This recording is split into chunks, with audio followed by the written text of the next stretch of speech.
start.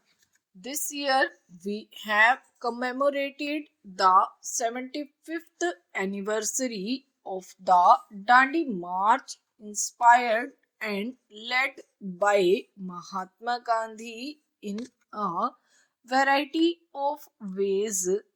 Thousands of admirers and followers of Gandhiji from India and overseas reenacted the famous Dandi March.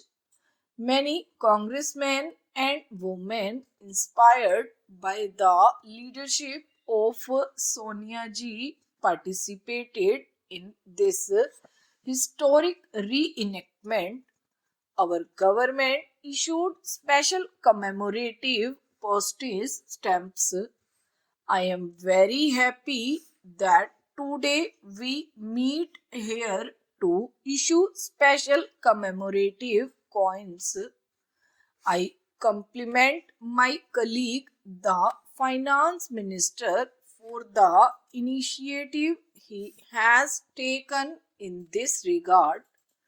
We shall salute Mahatma Gandhi for the courage of his conviction and the power of his symbolism.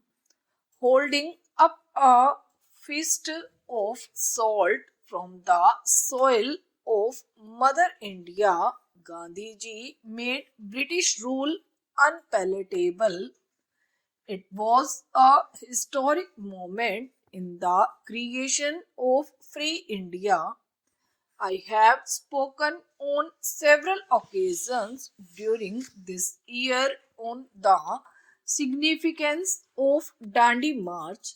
The Dandi March was not only a march for independence, it was only a march for the uplift of the poorest of the poor, the emancipation of women and their empowerment, the removal of untouchability, the assertion of the right of our people over the natural resources of which they are the inheritors and owners, the establishment of unity of people professing diverse faiths, and above all, it was a march for our spiritual regeneration.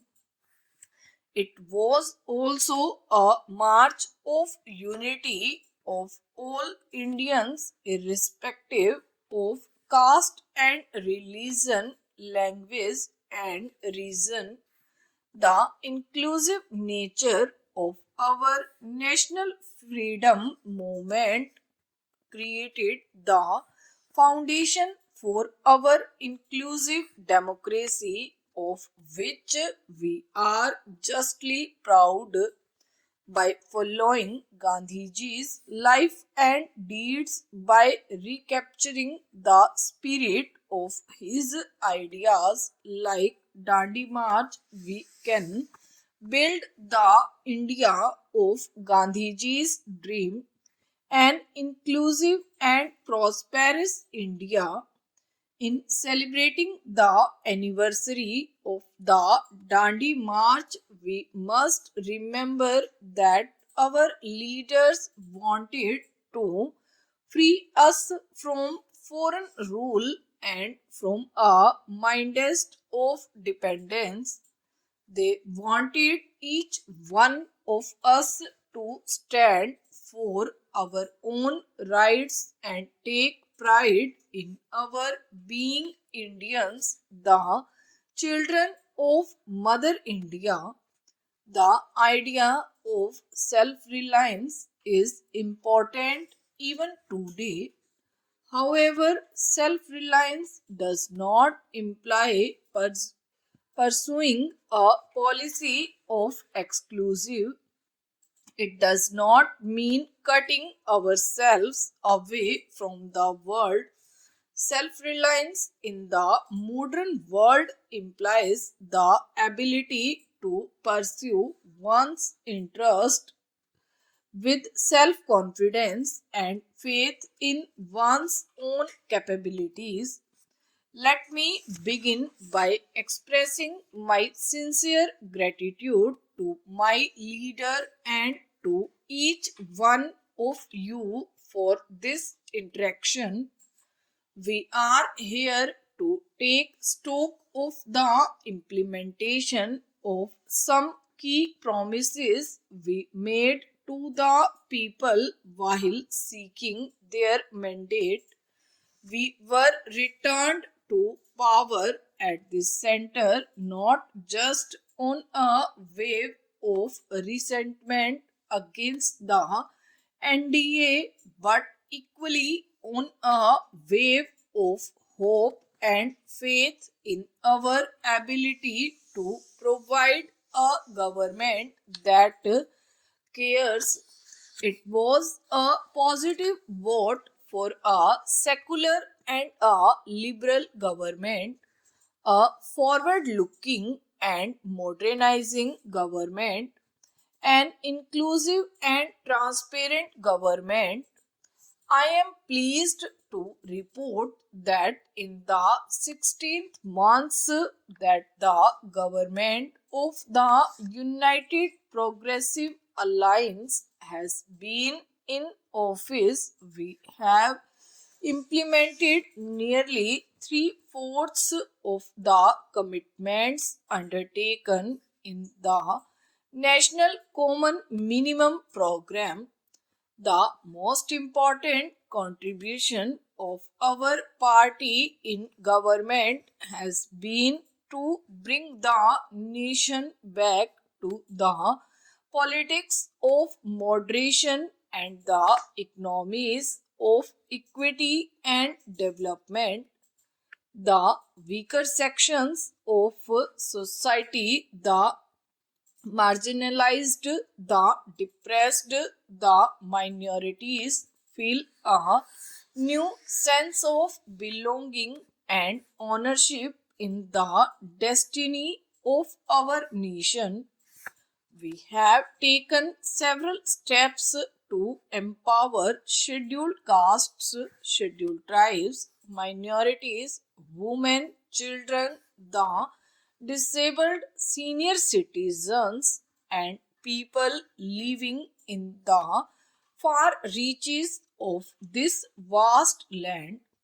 A bill to provide for reservation of posts in civil services has been introduced.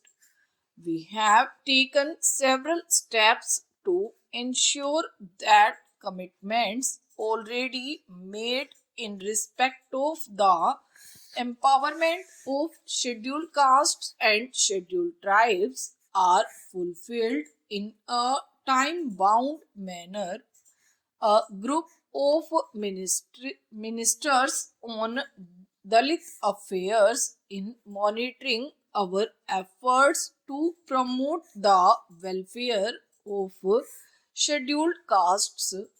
The Department of Personnel is closely monitoring fulfillment of quotas in government jobs at the center.